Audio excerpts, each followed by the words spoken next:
இன்றைய நாளிலும் கர்த்தருடைய தூதுக்காக நாங்கள் சங்கீத புஸ்தகத்திலே 24ஆம் அதிகாரம் 3 தொடக்கம் 5 வரைக்கும் தயவு செய்து வாசிங்க. சங்கீதம் 24 3 தொடக்கம் 5 வரை. யார் கர்த்தருடைய பர்வதத்தில் ஏறுவான்? யார் அவருடைய பரிசுத்த ஸ்தலத்தில் நிலைத்திருப்பான்? கைகளில் சுத்தம் உள்ளவனும் இருதயத்தில் மாசில்லாதவனுமாயிருந்து தன் ஆத்துமாவை மாயைக்கு ஒப்புக்கொடாமலும் கபடாய் ஆணையிடாமலும் இருக்கிறவனே. அவன் கர்த்தரால் ஆசீர்வாதத்தையும் தன் இரட்சிப்பின் தேவனால் நீதியையும் பெறுவான். ஆமென். கர்த்தருக்கு மகிமை உண்டாவதாக. யார் கர்த்தருடைய பர்வதத்திலே ஏறுவான்? யார் அவருடைய பரிசுத்த ஸ்தலத்திலே நிலைத்திருப்பான்? என்ன பதில் அங்கே சொல்லப்படுகிறது? கைகளில் சுத்தமுள்ளவன், இருதயத்தில் மாசில்லாதவன், தன் ஆத்துமாவை மாயைக்கு ஒப்புக்கொடாதவன், கபடாய் ஆணையிடாமல் இருப்பவன். தேவனுடைய பிள்ளைகளே, இது யாருக்காக? நமக்காக கர்த்தர் எழுதியிருக்கிறார். நாம் கர்த்தருடைய ஜனம், அருமையானவர்களே, பரிசுத்த ஜனம், செம்மையான ஜனம். அப்படியாயின் நாம் நடக்கும் பாதைகள் கூட, நாம் நடக்கும் பாதை கூட வித்தியாசமானதாக இருக்க வேண்டும் அல்லவா? சிந்தித்து பாருங்கள். எல்லோரும் நடக்கிற பாதையிலே நாம் நடக்கலாம் என்றல்ல, நமக்கென்று ஒரு பாதை இருக்கிறது. ஏன்? நாம் கர்த்தருடைய ஜனம், நாம் பரிசுத்த ஜனம், நாம் ஒரு செம்மையான ஜனம். ஆகவே நாம் நடக்கிற ஒரு பாதை ஒன்று இருக்கிறது. அருமையானவர்களே, அந்த பாதையில் தான் நாம் நடக்க வேண்டும். முன்னர் பாருங்கள், நாம் உலகத்தின் ஜனமாய் இருக்கையிலே நாங்கள் ஒரு பாதையிலே நடந்தோம், பல பாதைகளிலும் நடந்து கொண்டிருந்தோம். தேவனோ தம்முடைய கிருபையினாலே எங்களை கண்டுகொண்டு இந்த உலகத்திலே இருந்து எங்களை பிரித்தெடுத்து தம்முடைய பாதையிலே அவர் நடத்துகின்றார். தம்முடைய பாதையிலே அவர் நடத்துகின்றார். சங்கீதம் 25:12 நீங்கள் வாசித்து பாருங்கள். கர்த்தருக்கு பயப்படுகிற மனுஷன் எவனோ அவனுக்கு தாம் தெரிந்து கொள்ளுகின்ற வழியை போதிப்பார் என்று சொல்லி அங்கே எழுதப்பட்டிருக்கிறது. எனக்கு அருமையான கர்த்தருடைய பிள்ளைகளே, கர்த்தருக்கு பயப்படுகிற மனுஷன் எவனோ அவனுக்கு தாம் தெரிந்து கொள்ளும் வழியை போதிக்கிறார். எப்பொழுது நாங்கள் அந்த பாதையிலே நாம் நடந்து கொண்டு இருக்கும் பொழுது, நமக்கென்று தேவன் கொண்டு வந்து தந்திர நிறுத்தி இருக்கின்ற அந்த பாதையிலே நடந்து கொண்டிருக்கும் பொழுதுதான், அருமையானவர்களே, தாம் தெரிந்து கொள்ளுகின்ற வழியை அவனுக்கு அவர் போதிக்கிறார். சங்கீதம் 32 நீங்கள் 8வது வசனத்தை கூட நீங்கள் எடுத்து வாசித்து பாருங்கள். கர்த்தர் சொல்லுகிறார், நான் உனக்கு போதித்து நீ நடக்க வேண்டிய வழியை உனக்கு காட்டுவேன், உன்மேல் என் கண்ணை வைத்து உனக்கு நான் ஆலோசனை சொல்லுவேன் என்று சொல்லுகிறார். எங்கே? அவருடைய பாதையிலே நடந்து வருகிற மனுஷனுக்கு. அருமையான கர்த்தருடைய பிள்ளைகளே, இப்படியாக ஆண்டவர் சொல்லுகிற வாக்குத்தத்தம் எல்லாருக்கும் அல்ல, எல்லா கிறிஸ்தவர்கள் என்றும் சொல்லுவதற்கு இல்லை. யாரெல்லாம் கர்த்தருடைய பாதையிலே, அவர் நமக்கு தந்த பாதையிலே வழி விலகாமல் யாரெல்லாம் அந்த பாதையிலே நடந்து கொண்டிருக்கிறார்களோ, கர்த்தருக்கு பயந்து நடந்து கொண்டிருக்கிறார்களோ, அவர்களுக்கு தான் சொல்லுகிறார். என்ன தெரியுமா? நான் உனக்கு போதித்து நீ நடக்க வேண்டிய வழியை உனக்கு காட்டுவேன், உன்மேல் என் கண்ணை வைத்து உனக்கு ஆலோசனை சொல்லுவேன். அருமையான கர்த்தருடைய பிள்ளைகளே, சிலர் வசனங்கள் போடுவதிலே, வசனங்கள் கொடுப்பதிலே, காலை நேரத்திலே வந்தால் பாருங்க, எங்கும் வசனம் தான் வந்திருக்கும்.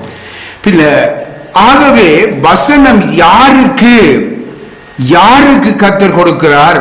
அவருடைய பாதையிலே நடக்கிறவர்களுக்கு. எனக்கு அருமையான கர்த்தருடைய பிள்ளைகளே, இன்று அவர் காண்பிக்கும் வழியிலே நாம் நடக்கிறோமா என்பதை முதலிலே சிந்தியுங்க. கர்த்தரோ தம்முடைய வாக்கு தத்தத்திலே வசனத்திலே மாறாதவர். ஆனால் அந்த வார்த்தை, அந்த வசனம் யாருக்கு? அவர் காண்பிக்கின்ற வழியிலே நடக்கின்ற தேவ பிள்ளைகளுக்கு. நன்றாக விளங்கிக் கொள்ளுங்கள். சங்கீதம் 91:11 நீங்கள் வாசித்து பாருங்கள். உன் வழிகளில் எல்லாம், அதாவது தேவன் நமக்கு தந்திருக்கும் வழிகளில் செல்லும் ஒவ்வொருவருக்கும், இதைத்தான் நாங்கள் கவனிக்க வேண்டும், ஒவ்வொருவருக்கும் உன்னை காக்கும்படி உனக்காக தம்முடைய தூதர்களுக்கு கட்டளையிடுவார் என்று சொல்லி வாக்கு பண்ணி இருக்கிறதே. ஆம் அருமையானவர்களே, அவருக்கு பயந்து அவருடைய வழிகளிலே நடக்கிற மனுஷனுக்கு தேவன் எப்பொழுதும் பாதுகாப்பை கொடுத்திருக்கிறார் என்பதை நாம் மறந்துவிடக் கூடாது. இந்த வழியை குறித்து கர்த்தருடைய வேதம் என்ன சொல்லுகிறது? அதை நாம் வாசித்து பார்க்க வேண்டும். வாசியுங்கள்.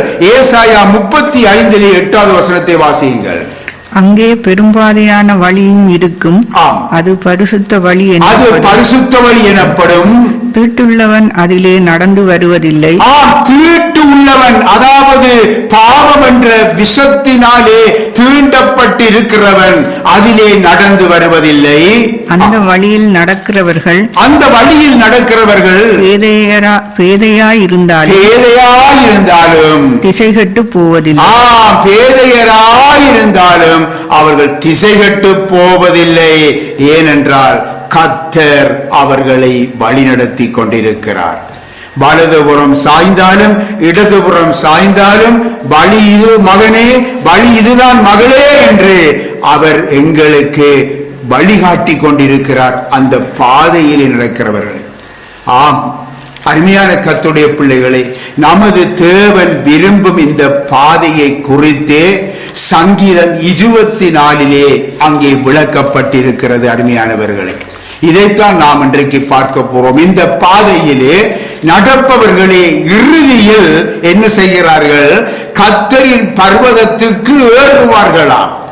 கர்த்தருடைய பர்வதத்துக்கு ஏறுவார்கள் என்றும் அவனே அவருடைய பரிசுத்த ஸ்தலத்திலே நிலைத்திருப்பான் என்றும் எழுதப்பட்டிருக்கிறது. அருமையானவர்களே, ஆகவேதான் இந்த பாதையிலே நடப்பவர்கள் எப்படிப்பட்டவர்களாய் இருக்க வேண்டும் என்று நம்முடைய தேவன் விரும்புகிறார்.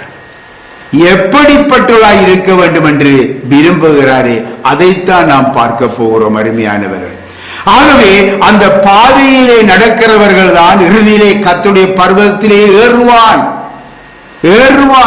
சிந்தித்து பாருங்க. எப்பொழுது மகனே மகளே ஏறிவா என்றொரு சத்தம் ஒரு நாள் கேட்கும். அப்பொழுது ஏறுவான். ஏறுறவன் என்ன செய்வான்? அவருடைய பரிசுத்த ஸ்தலத்திலேயே சென்று நிலைத்திருப்பான் என்று சொல்லி பார்க்கிறோம். எனக்கு அருமையான கர்த்தருடைய பிள்ளைகளே, முதலாவது என்ன சொல்லப்பட்டிருக்கிறது? கைகளில் சுத்தம் உள்ளவன். கைகளில் சுத்தம் உள்ளவன். இந்த பாதையிலே நடப்பவர்கள் தங்கள் ஜீவியத்தை, அதாவது தாம் பெற்றுக்கொண்ட இந்த பரிசுத்த ஜீவியத்தை மாசுபடுத்தி விடாதபடி, அதாவது ஊட்டியாக்கி விடாதபடி, களங்கப்படுத்தி விடாதபடி காத்து கொள்ள வேண்டும். அருமையானவர்கள், யார்? அந்த பாதையிலே நடக்கிறவர்கள். பாவிகளே, உங்கள் கைகளை சுத்திகரியுங்கள் என்று சொல்லி நம்மை குறித்து யாக்கோபு 4:8 எழுதுகிறார். பாவிகளை என்றால் அருமையானவர்களே, புறமத மக்களை குறித்து இங்கே சொல்லவில்லை. கர்த்தருடைய பாதையிலே நடக்கிற தேவனுடைய பிள்ளைகளை பாவிகளே என்று சொல்லி அழைத்து யாக்கோபு என்ன சொல்லுகிறார்? உங்கள் கைகளை சுத்திகரியுங்கள். பின் ஆகவே அருமையான பிள்ளைகளே, நாம் தேவனுடைய பிள்ளைகள் தான், பரிசுத்த பிள்ளைகள் தான், செம்மையான வழியை நடக்கிற பிள்ளைகள் தான். நாம் நம்மை எப்பொழுதும் ஆராய்ந்து பார்த்து பார்த்து நம்மை கர்த்தருக்குள் அருமையானவர்களை நாம் ஒப்புரவாக்கி கர்த்தரோடு நாங்கள் நடக்கிறவர்களாய் காணப்பட வேண்டும். ஆகவே நான் கர்த்தருடைய பிள்ளைகள் தான். ஆனால் இந்த உலகத்திலே பலவிதமான பாவ அசுத்தங்கள் நம்மை நெருங்கி வந்து கொண்டிருக்கிறது. நம்மிலே அந்த அசுத்தங்கள் வந்து விழுகின்றது. அந்த நேரத்திலே நாம் கர்த்தரிடத்திலே நாம் அதை ஆராய்ந்து கர்த்தரிடத்திலே கொடுத்து நாம் அப்பொழுது நம்மை பரிசுத்தப்படுத்திக் கொள்ள வேண்டும். ஆகவேதான் அப்போஸ்தலன் யாக்கோபு பாவிகளே என்று சொல்லி அழைக்கிறார்.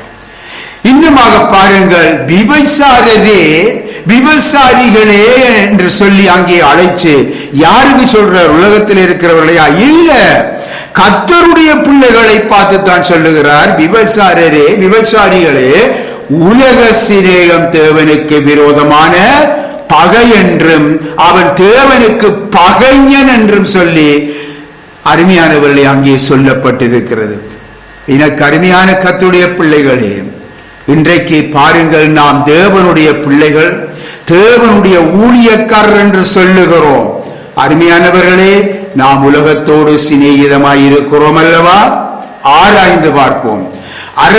அரசியலோடு நாங்கள் கலந்து கொண்டு அவர்களோடு ஒத்து போகிறோம் அல்லவா?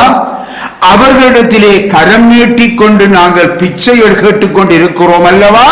அருமையானவர்களே, அரசியல்களும் அரசாங்கங்களுடைய மதிப்புகளையும் மரியாதைகளையும் நாங்கள் ஏற்றுக்கொள்ளுகிறோம் அல்லவா? விபச்சாரிகளே என்று சொல்லி இங்கே நாங்கள் அழைக்கப்படுவதை, யாக்கோபு அழைப்பதை நாங்கள் பார்க்கிறோம். அருமையானவர்களே, உலக சிநேகம், உலகத்தோடு ஒத்து போகிறோம், அரசியலோடு ஒத்து போகிறோம், இன்னமாய் உலக மக்களோடு அவர்களோடு இணங்கி போகிறோம். அருமையானவர்களே, உலக சிநேகம் தேவனுக்கு விரோதமான பகை என்றும் அவன் தேவனுக்கு பகைஞன் என்றும் சொல்லி உலக சந்தோஷமும் வேண்டும், எனக்கு இயேசுவும் வேண்டும் என்று இருமனம் கொண்டிருக்கிறோம் அல்லவா? இவர்களைத்தான் பார்த்து, இந்த தேவ பிள்ளைகள் என்று அழைக்கப்படுவதை பார்த்துத்தான் இங்கே இந்த அப்போஸ்தலர் அழைக்கிறார் தெரியுமா? விபச்சாரிகளே என்று சொல்லி எச்சரிக்கிறார்.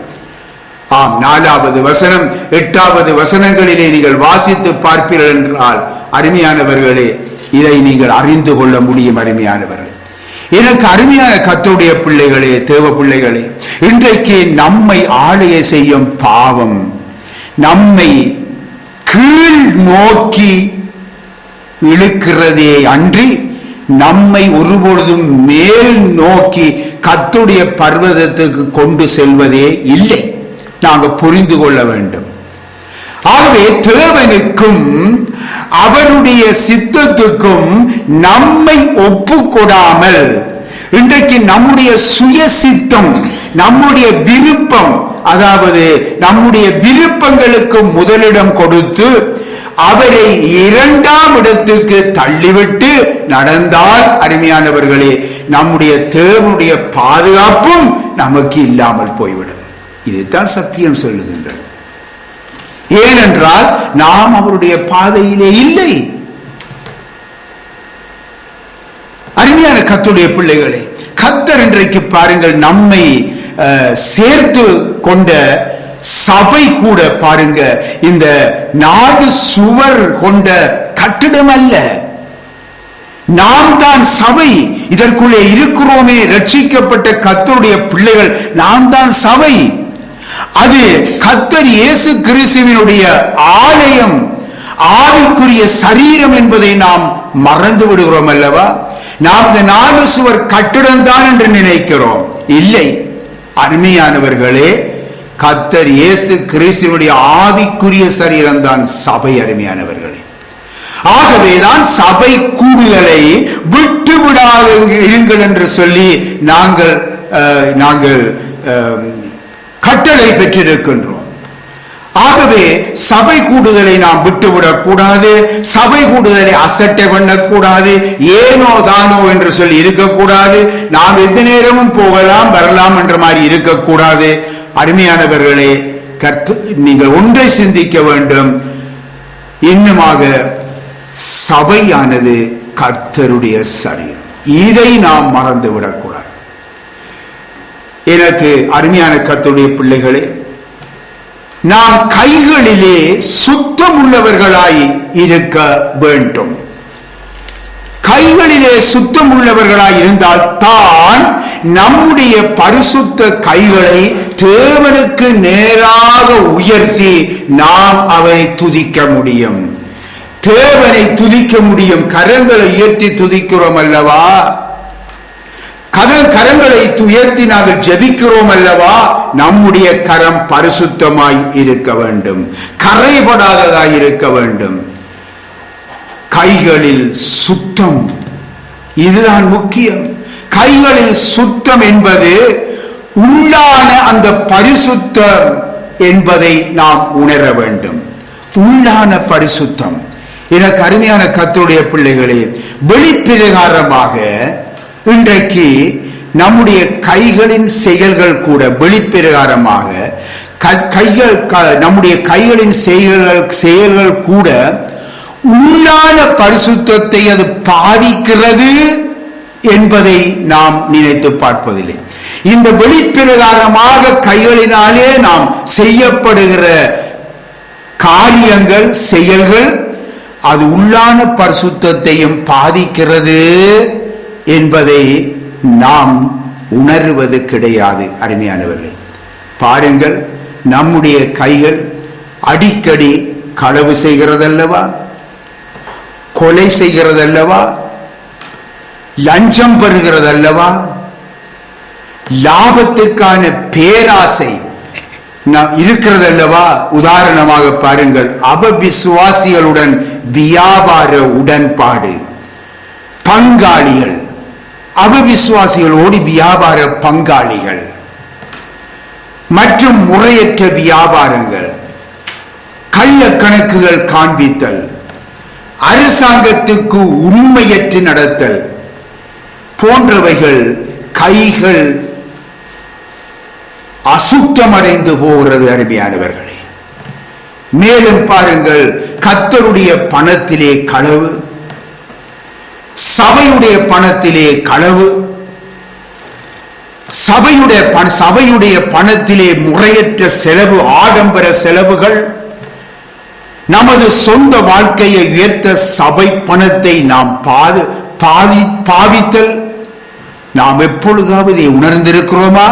நம்முடைய கைகள் கரை படிந்து போகிறது. அருமையானவர்களே, ஏழைகளுக்கு, எளியவர்களுக்கு இறங்காமல் அவர்களுக்கு தங்களுடைய கைகளை நாங்கள் விரியாமல் இருக்கிறோம் அல்லவா? அந்த கைகள் கரைபடைந்து போகிறது அல்லவா, மாசுபடிந்து போகிறது அல்லவா? கொஞ்சம் சிந்தித்து பாருங்க. சங்கீதத்திலே நீங்கள் 37வது சங்கீதம் 21வது வசனத்தை தயவு செய்து வாசியுங்க. துன்மார்க்கன் கடன் வாங்கி செலுத்தாமல் போகிறான். துன்மார்க்கன் கடன் வாங்கி செலுத்தாமல் போகிறான், நீதிமானோ இறங்கிக் கொடுக்கிறான். பாருங்கள் அருமையான கர்த்தருடைய பிள்ளைகளே, இவையெல்லாம் உலகத்தாருக்கல்ல, கர்த்தருடைய பிள்ளைகளுக்கு, கர்த்தருடைய சபைக்கு கர்த்தர் பேசிக் கொண்டிருக்கிறார். ஒரு தேவனுடைய பிள்ளையின் மேல் இறங்கி இன்றைக்கு நீதிமான் கடன் கொடுக்கிறான். தேவனுடைய பிள்ளையின் மேல் இறங்கி நீதிமான் கடன் கொடுக்கிறான். ஆனால் அந்த கடன் வாங்கிய தேவ பிள்ளையோ அந்த நீதிமானுக்கு கடனை திருப்பி கொடுக்காமல் அவனை கைவிட்டு விடுகின்றான், அவனை பல வழிகளில் ஏய்த்து விடுகின்றான். இந்த நிலையிலே யார் கடன் வாங்கினானோ அவன் கர்த்தருடைய பார்வையிலே துன்மார்க்கனாய் காணப்படுகிறான். நான் எப்படி தேவனுடைய பிள்ளை என்று சொல்ல முடியும்? பரிசுத்த பிள்ளை என்று எப்படி சொல்ல முடியும்? ஏனென்றால் நீ தேவனுடைய பார்வையிலே நீ துன்மார்க்கன் என்ற ஸ்தானத்துக்கு வந்து விடுகின்றாய். பாருங்கள், எப்படியெல்லாம் ஒருவருடைய கரங்கள் கரைபடுகிறது, கரைபட்டு போகிறது என்பதை சிந்தித்து பாருங்கள். தேவனுடைய பிள்ளைகளே, எல்லாவித அநியாயமான ஆதாயங்களுக்கும் நீங்களாக நாம் நம்முடைய கைகளை சுத்தமாக காத்து கொள்ள வேண்டும், சுத்தமாக வைத்துக் கொள்ள வேண்டும். அருமையானவர்களே, அருமையான கர்த்தருடைய பிள்ளைகளே, இந்த கொள்ளையடிக்கப்பட்ட பணங்கள், அநியாயமாய் வாங்குகிற பணங்கள், களவு எடுக்கிற பணங்கள், யார் என்றாலும் தேவனுடைய பிள்ளைகள் அதுக்கு பங்காயிருக்கிறோமா? நாமளும் தேவனுடைய பார்வையிலே துன்மார்க்கிற அருமையானவர்களே. சரி, ஆகவே நம்முடைய கைகளை குறித்து நாம் கவனமாக இருப்போம். அது நம்முடைய உள்ளான பரிசுத்தத்தையும் பாதிக்கிறது. அடுத்ததாக அருமையானவர்களே, இருதயத்திலே மாசில்லாதவன் என்று சொல்லப்பட்டிருக்கிறது. ஒரு தேவனுடைய பிள்ளைகளே, நம்முடைய இருதயம் மாசு இல்லாத சுத்த இருதயமாய் இருக்க வேண்டுமாம். யாக்கோபிலே நீங்கள் 4ஆம் அதிகாரத்திலே 8வது வசனத்தை தயவு செய்து வாசியுங்க. தேவனிடத்தில் சேருங்கள், அப்பொழுது அவர் உங்களிடத்தில் சேருவார். பாவிகளே, உங்கள் கைகளை சுத்திகரியுங்கள், இருமனம் உள்ளவர்களே உங்கள் இருதயங்களை பரிசுத்தமாக்குங்கள். கர்த்தருக்கு மகிமை உண்டாவதாக. இருமனம் உள்ளவர்களே உங்கள் இருதயங்களை பரிசுத்தமாக்குங்கள் என்று சொல்லி அங்கே சொல்லப்பட்டிருக்கிறது. தேவனுடைய பிள்ளைகளே, இருமனம் உள்ளவர்கள், சுத்த இருதயம் உள்ளவர்களாய் இருக்கவே முடியாது. அதான் சத்தியம். ஆகவே நாம் நம்மை ஆராய்ந்து பார்க்க வேண்டும். எந்த ஊழியக்காரனும் 2 எஜமான்களுக்கு, ஊழியக்காரன் என்று சொல்லப்படும் பொழுது பலவிதமான ஊழியங்கள் சபையிலே இருக்கிறது. பாஸ்டரும் ஒரு ஊழியம்தான், நீங்கள் சுவிசேஷம் சொல்ல போகிற நீங்களும் ஒரு ஊழியக்காரர் தான். ஒவ்வொரு விசுவாசியும் புதிய ஏற்பாட்டின் தேவனுடைய பிள்ளைகள் ஒவ்வொருவரும் தேவனுடைய ஊழியக்காரர் என்பதை மறந்துவிடக்கூடாது. ஆகவே ஊழியக்காரர் என்று பாஸ்டர் என்றால் அது அவருக்கு ஒரு மேன்மை, அவருடைய கடவுளுடைய ஸ்தானம். மற்றவர்கள் எல்லாரும் ஏதோ பின்தங்கினவர்கள், ஏதோ அவருக்கு கீழே என்று சொல்லி ஒருபொழுதும் நினைத்து விடாதீங்க. ஒரு குடும்பத்தில் எப்படியாக ஒவ்வொரு பிள்ளைகளும் ஒவ்வொரு ஸ்தானங்களிலே இருக்கிறார்களோ அதே போன்று கர்த்தருடைய குடும்பமாகிய குடும்பத்திலே ஒவ்வொருவரும் ஒவ்வொரு ஸ்தானத்திலே இருக்கிறார்கள், அவ்வளவுதான். ஆனால் நாம் எல்லோரும் தேவனுடைய பிள்ளைகள். தேவனே நம்முடைய தகப்பனாய் இருக்கிறார். அவர்தான் நம்முடைய பரம தகப்பன், அவர்தான் நம்முடைய மேய்ப்பன். ஆகவே தேவனுடைய பிள்ளைகளே, இருமனம் உள்ளவர்கள், சுத்த இருதயம் உள்ளவர்களாய் இருக்க இயலாது. எந்த ஊழியக்காரனும் 2 எஜமான்களுக்கு, எது அந்த 2 இருதயம் உள்ளவர்கள், அதாவது 2 எஜமான்களுக்கு ஊழியம் செய்யக்கூடாது. தேவனுக்கும் உலக பொருளுக்கும் ஊழியம் செய்ய உங்களாலே கூடாது என்று நம்முடைய கர்த்தர் இயேசு சொல்லுவதை லூக்கா 16ஆம் அதிகாரம் 13ஆம் வசனத்திலே காணலாம். ஆகவே அருமையான கர்த்தருடைய பிள்ளைகளே, நாம் எல்லாரும் கர்த்தருடைய பிள்ளைகள், நாம் எல்லாரும் சமம். அவருடைய சமூகத்திலே சமம், சபையிலே சமம். ஏனென்றால் இது அவருடைய வீட்டார் நாங்கள். ஆகவே அருமையானவர்களே, நான் பாஸ்டர், அவர் மூப்பர், இவர் இன்னொரு ஊழியக்காரன். ஆகவே அவர்கள் மட்டும்தான் ஊழியர் என்று நீங்கள் நினைத்து விடாதீங்க. எனக்கு அருமையான கர்த்தருடைய பிள்ளைகளே, நாம் அனைவருமே, நீங்கள் அனைவருமே கர்த்தருடைய ஊழியக்காரர். ஆகவே தேவனுடைய பிள்ளைகளே, பணத்தை நமது எஜமானாக கொள்ளுவோம் என்றால், நன்றாக புரிந்து கொள்ளுங்க, பணத்தை நம்முடைய எஜமானாக கொள்ளுவோம் என்றால் கர்த்தருக்கு ஊழியம் செய்ய இயலாது. இன்றைக்கு பாருங்கள் அருமையானவர்களே, இன்றைக்கு சபைகளிலே எங்கே போனாலும் பாருங்கள், பொதுவாக பார்த்தால் நீங்கள் இதற்கு கொடுங்கள், இன்ன காரியத்துக்கு அள்ளி கொடுங்கள், கர்த்தர் உங்களுக்கு நிறைவாக தருவார், நீங்கள் அள்ளி கொடுங்கள் அள்ளி கொடுங்கள், எதை என்றாலும் இருக்கிறதை விற்றென்றாலும் கொடுங்கள், எங்களுக்கு பணம் வேண்டும், சபைக்கு பணம் வேண்டும், நாங்கள் அது செய்கிறோம் இது செய்கிறோம் என்று சொல்லுகிறதாக இருக்கிறார்கள். அதனால இன்றைக்கு பாருங்கள், சில உண்மையான தேவனுடைய பிள்ளைகள், உண்மையான தேவனுடைய ஊழியக்காரர் சில விளம்பரம் செய்யும் பொழுது என்ன செய்கிறார்கள் தெரியுமா? நீங்கள் இயேசுவினிடத்திலே வாருங்கள், இங்கே இந்த இடத்திலே இந்த ஜெபம் நடைபெறும் என்று விட்டுட்டு கீழே ஒரு குறிப்பு போடுகிறார்கள், அனைத்தும் இலவசம் என்று சொல்லி போடுறார்கள். காரணம் என்ன தெரியுமா?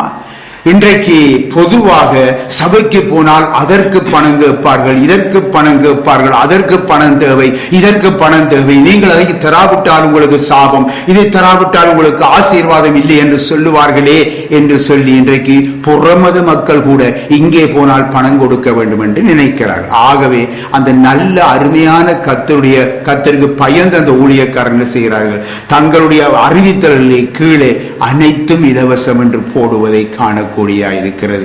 அப்படி போட வேண்டிய கட்டாயத்துக்கு அவர்களும் தள்ளப்பட்டு விட்டார்கள். ஏனென்றால் ஒரு வியாபார ஸ்தாபனம் மாறி இன்றைக்கு சபை வந்து விட்டது. அருமையானவர்களே, எனக்கும் கூட அவ்விதமான எண்ணம் வருவது உண்டுதான். நோட்டீஸிலே போட வேண்டும் என்று இல்லை, போடக்கூடாது சொல்லி நான் விட்டு விடுவது உண்டு.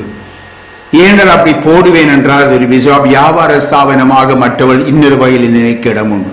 சரி, ஆகவே அருமையானவர்களே, இன்றைக்கு பணம் நம்முடைய எஜமானாக மாறும் என்றால், பணம் தான் நமக்கு முக்கியமாக காணப்படும் என்றால் நாம் கர்த்தருக்கு ஊழியம் செய்ய முடியாது. தேவனை அசட்டை பண்ணி, அதாவது தேவனுக்கு இரண்டாம் இடத்தை கொடுத்து நாங்கள் நடப்போம் என்று சொல்லி சொன்னால் அருமையானவர்களே, நாம் தேவனை பகைத்திருக்கிறோம் என்பதுதான் அர்த்தம். தேவனை பகைத்திருக்கிறோம். இதைத்தான் கர்த்தர் இயேசு சொல்லுகிறார். அருமையானவர்களே, நாம் இன்றைக்கு பணத்தை, பொருளை இன்றைக்கு சேமிக்கும் பொருட்டு அருமையானவர்களே, அதாவது நமது அனைத்து திறமைகளையும், இன்றைக்கு பெரியாசைகளையும் நேரத்தையும் அதற்காகவே நாங்கள் செலவு செய்வோம். அப்பொழுது நமக்கும் தேவனுக்கும் இடையே உறவில் பிளவு வரும். கட்டாயம் சிந்தித்து பாருங்க. பணத்தை, பொருளை சேமிக்கும் பொருட்டு நம்முடைய அனைத்து திறமைகளையும் பிரயாசத்தையும் நாங்கள் பாவிக்கிறோம் அல்லவா? அல்லது நமக்கு ஒரு புகழ் வர வேண்டும் என்று சொல்லி அந்த பிரயாசம் படுகிறோம் அல்லவா? நம்மை மற்றவர்கள் புகழ வேண்டும் என்று சொல்லி நாங்கள் பிரயாசப்படுகிறோம் அல்லவா? ஆகவே அருமையானவர்களே, அப்பொழுது நமக்கும் நம்முடைய தேவனுக்கும் உறவிலே பிளவு ஏற்படும். நாம் மறந்துவிடக்கூடாது.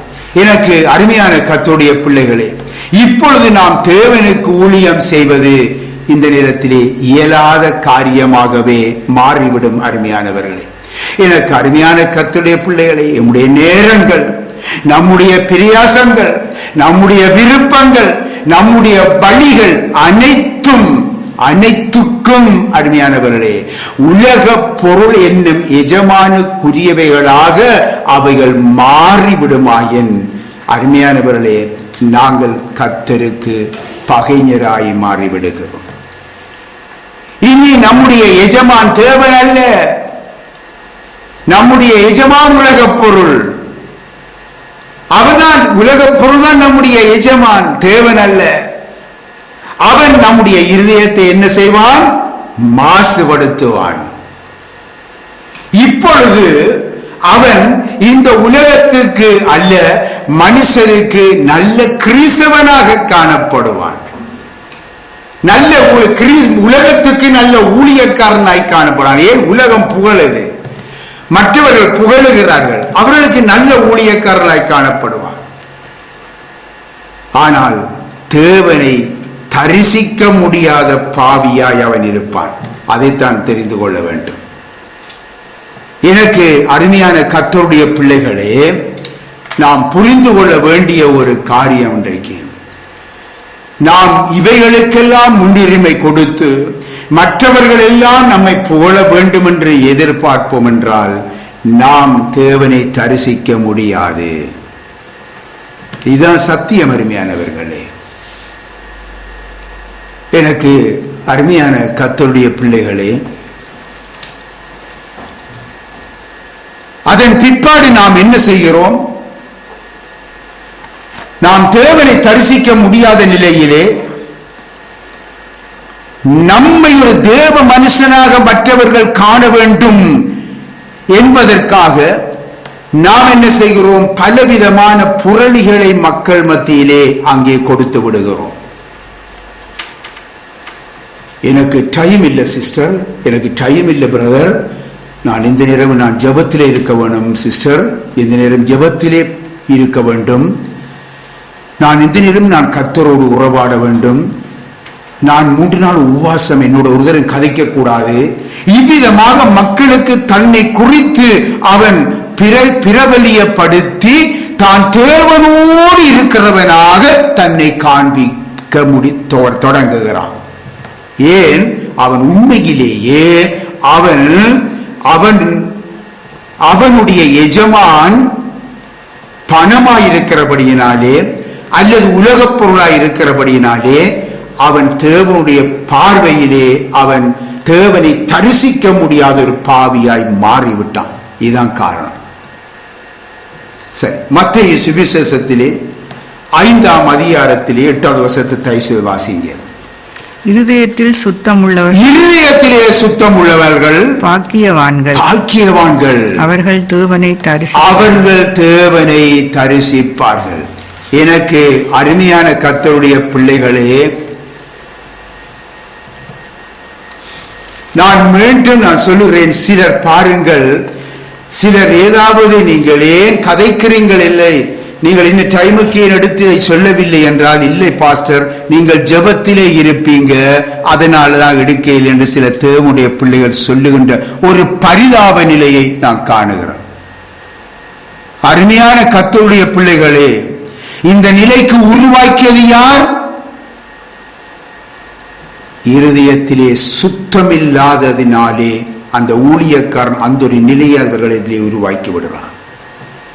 சுத்தம் உள்ளவர்கள் தான் தேவனுடைய பார்வையிலே பாக்கியவான்களாயிருக்கிறார்கள். அவர்கள் தேவனை எப்பொழுதும் தரிசிப்பாங்க. ஆகவே அருமையானவர்களே, நம்மை உபவாசமோ ஜெபமோ அல்லது வேறு எந்த காரியத்திலும் நம்மை உயர்த்தாமல் நம்மை வெளிப்படுத்தாமல் காட்டிக்கொள்வோம். இப்பொழுது பலவிதமான செய்திகளை கூட நாங்கள் உலகத்தின் செய்திகளை கேட்கும் பொழுது கூட இன்றைக்கு சில பேர் சில காரியங்களுக்கு தான தர்மங்கள் செய்கிறார்கள். ஒரு வெள்ளப்பெருக்கோ சரி அல்லது வேறு ஏதும் பிரச்சனைகளோ சரி ஜனங்களுக்கு உதவி செய்யும் பொழுது அவர்கள் என்ன செய்கிறார்கள்? மீடியாக்கள் மூலமாக தங்களை பிரபலியப்படுத்துகிறார்கள்.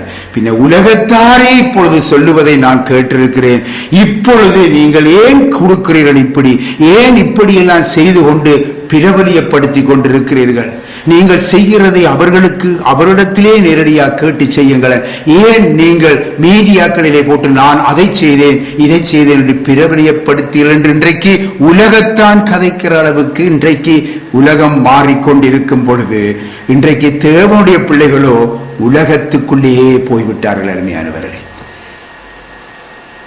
பெரிய வேதனையான ஒரு காரியம். ஆகவே அருமையானவர்களே, நம்முடைய இருதயத்திலே நாம் எப்பொழுதும் சுத்தம் உள்ளவர்களாய் இருப்போமாயின் நாம் நிச்சயமாக எந்த சூழ்நிலையிலும் எந்த வேளையிலும் நாம் தேவனை தரிசிப்போம். ஒரு ஏழைக்கு நாம் இறங்கி நாங்கள் கடன் கொடுக்கும் பொழுது, அவனுக்கு இறங்கும் பொழுது, இறங்கி ஏதாவது செய்யும் பொழுது, அருமையானவர்களே, வேதம் சொல்லுகிறது அவன் கர்த்தருக்கு கடன் கொடுக்கிறான். கர்த்தர் அறிவார் எல்லாம். ஆகவே இதை நாம் புரிந்து கொள்ள வேண்டும். ஆகவே ஏன் கர்த்தருடைய பிள்ளைகளுக்கு பிரபல்யம் தேவையில்லையே? தேவனுடைய பிள்ளைகளே, இன்றைக்கு நம்முடைய பாவங்கள் அற நம்மை கழுவி நம்மை சுத்திகரிப்பதற்கு மட்டுமல்ல, இன்றைக்கு வேதம் சொல்லுகிறது பாருங்க, நம்மை முற்றிலும் பரிசுத்தமாக்கவும் கரை திரை முதலானவைகள் ஒன்றுமில்லாமல் பரிசுத்தமும் பிழையற்றதுமான மகிமையுள்ள சபையாக நம்மை தமக்கு முன்பாக நிறுத்திக் கொள்ளவுமே இயேசு தம்முடைய ஜீவனை கொடுத்தார் என்று சொல்லி பார்க்கிறோம். ஏன் ஜீவனை கொடுத்தார் என்றால் நம்முடைய பாவங்களுக்காக என்று மாத்திரம் எல்லாரும் சொல்லிக் கொள்ளுவோம். ஆனால் எப்படியாக இன்னொரு காரியத்தை பார்க்கிறோம் பாருங்கள், நம்மை முற்றிலும் பரிசுத்தமாக்கவும் கரை திரை முதலானவைகள் ஒன்றுமில்லாமல் பரிசுத்தமும் பிழையற்றதுமான மகிமையுள்ள சபையாக நம்மை தமக்கு முன்பாக நிறுத்தி கொள்ளவுமே இயேசு தமது ஜீவனை கொடுத்தார். அருமையானவர்களே, இதை புரிந்து கொள்ள வேண்டும். இதை எப்பொழுதாவது நீங்க சிந்தித்து பார்த்திருக்கிறீங்களா? ஆகவே இதை சிந்தித்து பார்க்காத ஒருவனை குறித்து அப்போஸ்தலனாகிய பவுல் பாருங்கள் சொல்லுகின்றார், தேமா இப்பிரபஞ்சத்தின் மேல் ஆசை வைத்து என்னை விட்டு பிரிந்து தெசலோனிக்கே பட்டணத்துக்கு போய்விட்டான் என்று சொல்லி குறிப்பாக சுட்டிக்காட்டி, தீமோத்தேயுவே, கர்த்தராகிய இயேசு கிறிஸ்து உன் ஆவியுடனே கூட இருப்பாராக என்று கூறி முடிக்கிறதை நாங்கள் பார்க்கிறோம்.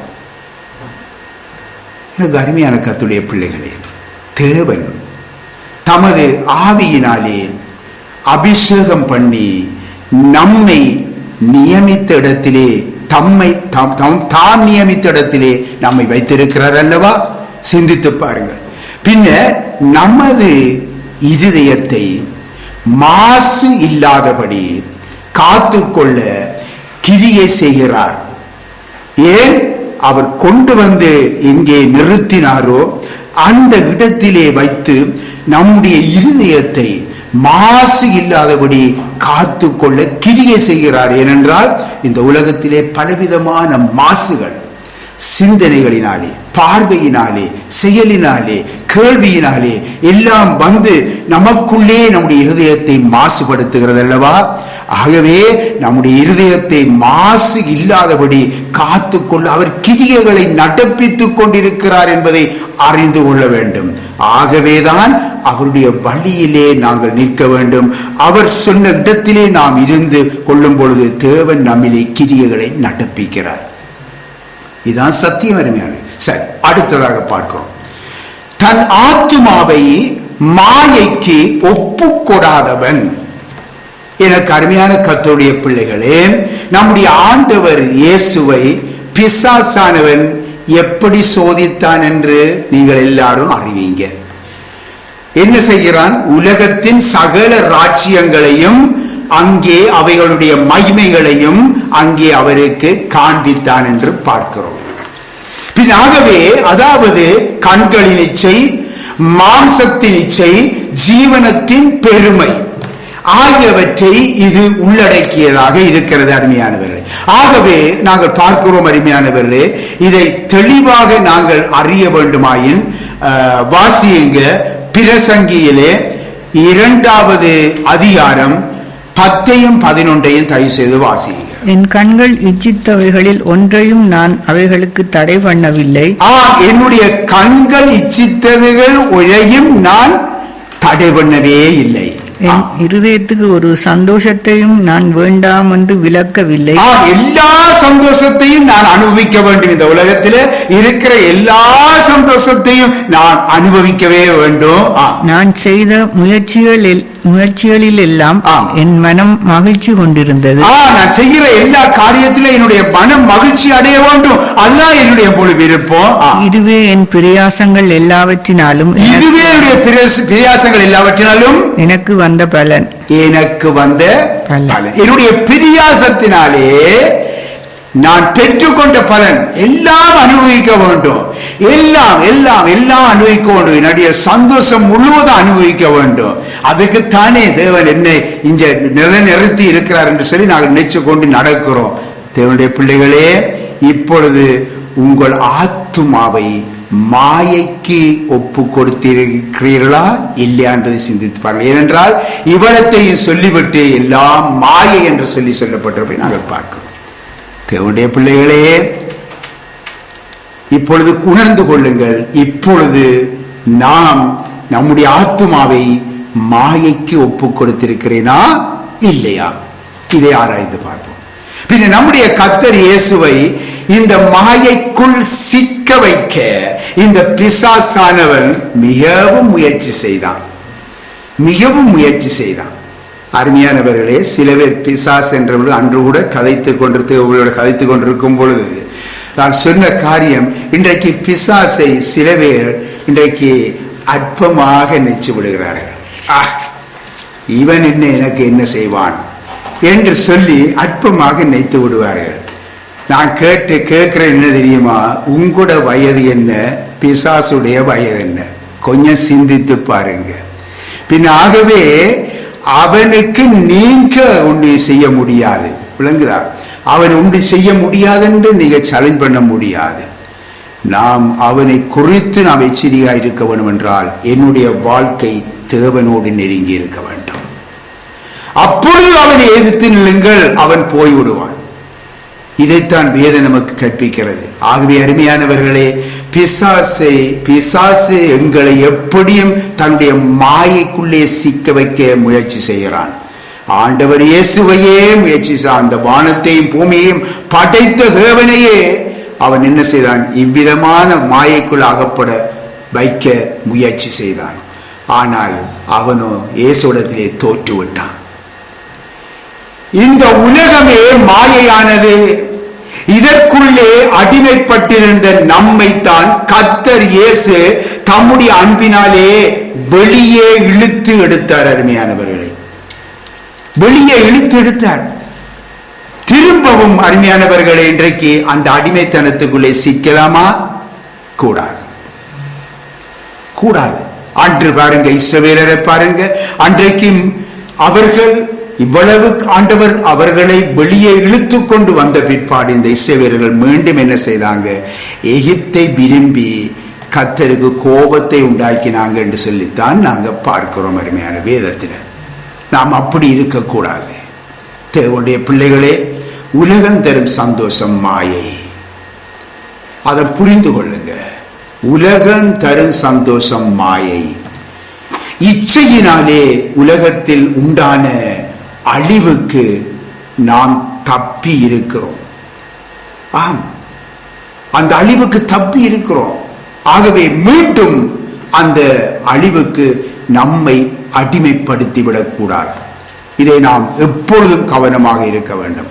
அடுத்ததாக பாருங்கள், இறுதியாக கபடாய் ஆணையிடாதவன் என்று சொல்லி பார்க்கிறோம். கபடாய் ஆணையிடாதவன். இன்றைக்கு தேவனுடைய பிள்ளைகளே, இன்றைக்கு நமது அனைத்து காரியங்களும் இன்றைக்கு நாங்கள் பார்க்கும் பொழுது நேர்மையான முறையில் நடைபெற வேண்டும். அருமையானவர்களே, அதுதான் முக்கியம். நம்முடைய அனைத்து காரியங்களும் நேர்மையான முறையில் நடக்க வேண்டும். இதையேதான் கர்த்தருடைய வசனம் நமக்கு போதிக்கிறது. ஆனால் இன்றைக்கு நாம் என்ன செய்கிறோம்? நாம் தேவனோடு சரியாக ஐக்கியம் கொள்ளாவிட்டால், புரிந்து கொள்ளுங்க, நாம் நடப்பிக்கும் காரியங்கள் அனைத்தும் அருமையானவர்களே இன்றைக்கு கபடு உள்ளதாகத்தான் காணப்படும். கபடு நிறைந்ததாக காணப்படும். கபடாக ஆணை இடுகிறவர்களாய் இருப்போம். அருமையானவர்களே, நேர்மையாக நடக்க வேண்டும். நேர்மையானதை நாங்கள் பேச வேண்டும். இன்னுமாக சத்தியத்தின்படி நாம் நம்முடைய ஜீவியம் காணப்பட வேண்டும். இதைத்தான் புரிந்து கொள்ள வேண்டும். ஆகவே எனக்கு அருமையான கர்த்தருடைய பிள்ளைகளை, இன்றைக்கு வஞ்சிப்பது, இன்றைக்கு தேவனுடைய பிள்ளைகளுக்குத்தான் எல்லாம் எழுதப்பட்டிருக்கிறது. வஞ்சிப்பது, ஏமாற்றுவது, சூது, இன்னும் இவ்விதமான இவ்விதமான ஒரு குணத்தோடு இருதயத்திலே அதை வைத்துக் கொண்டு அதை பேசுவது, அப்படியா பேசுவது, ஆணையிடுவது தேவனுடைய பிள்ளைகளுக்கு தூரமாய் இருக்க வேண்டும். அருமையானவர்களே, எனக்கு அருமையான கர்த்தருடைய பிள்ளைகளே, எவனுடைய ஆவியில் கபடம் இல்லாதிருக்கிறதோ அவன் பாக்கியவான். அப்படித்தான் சங்கீதத்திலே 32வது சங்கீதம் 2வது வசனத்திலே அங்கே சொல்லப்பட்டிருக்கிறது. ஆகவே உன் உதடுகளை கவட்டு வசனிப்புக்கு விலக்கி காத்துக்கொள் என்று சொல்லி 34வது சங்கீதம் 13வது வருஷத்திலே எழுதப்பட்டிருக்கிறது.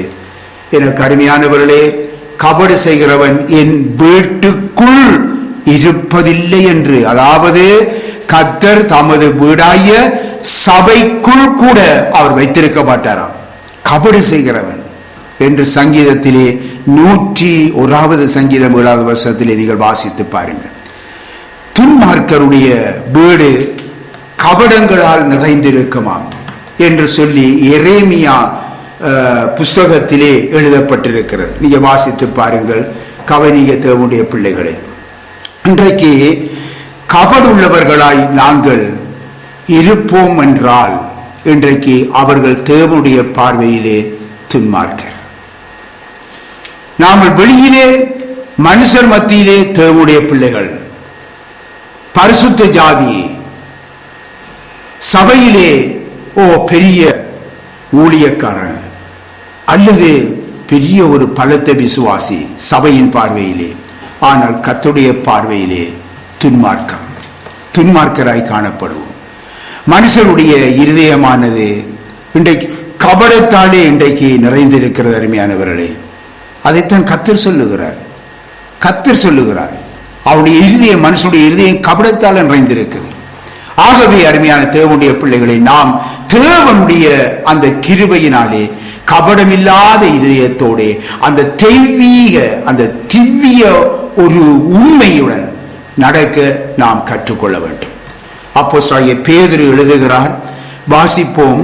1 பேதுரு 2ஆம் அதிகாரம் 1-3 வரைக்கும் வாசி. இப்படி இருக்க கர்த்தர் தயை உள்ளவர் என்பதை நீங்கள் ருசி பார்த்தது உண்டானால் சகல துர்க்குணத்தையும் சகலவித கபடத்தையும் வஞ்சகங்களையும் பொறாமைகளையும் சகலவித புறங்கூறுதலையும் ஒழித்துவிட்டு நம்மிலிருந்து அழித்துவிட்டு நீங்கள் வளரும்படி புதிதாய் பிறந்த குழந்தைகளைப் போல திருவசனமாகி கர்த்தருடைய வசனத்தின் மேல் களங்கம் இல்லாத ஞானப்பாலின் மேல் வாஞ்சையாய் இருக்க வேண்டும் என தேவனுடைய பிள்ளைகளாகிய நமக்கு உபதேசிக்கிறார். அருமையானவர்களே, மேலும் நமக்கு உபதேசிக்கும் பொழுது என்ன சொல்லுகிறார்? ஜீவனை விரும்பி நல்ல நாட்களை காண வேண்டும் என்று இருக்கிறவன் பொல்லாப்புக்கு தன் நாவையும் கபடத்துக்கு தன் உதடுகளையும் விலக்கி காக்கும்படி என்று சொல்லி 1 பேதுருவிலே 3ஆம் அதிகாரம் 10வது வசனத்திலே அங்கே சொல்லப்பட்டிருக்கிறதை நாங்கள் பார்க்கிறோம்.